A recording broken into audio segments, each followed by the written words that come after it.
Hey, what's up guys? It's your boy David from ThePandaily here.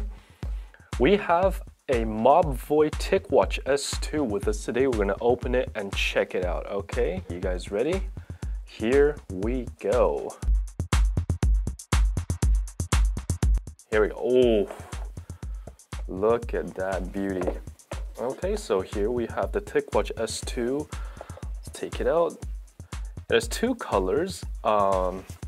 The Glacier and the Midnight. So we have the Midnight in our hands right now. And let's just go ahead and take it out of the box. Okay, it's very well tidied up in here. All right, let's get it unpacked. Okay. So we have, oh, actually it's this way, right here, the watch.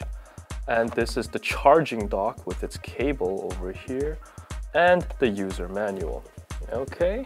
So apparently this guy has a 40-hour battery life, okay, Wear OS by Google, apparently has a customizable watch face and it's 5TM waterproof, so if you're not diving, it's fine. Regular swim, no problem. And notification lights, heart rate sensors, GPS, everything. We will be doing a thorough review on this watch, and stay tuned for that because we will be giving our giveaways. Yeah! Okay, so see you guys soon.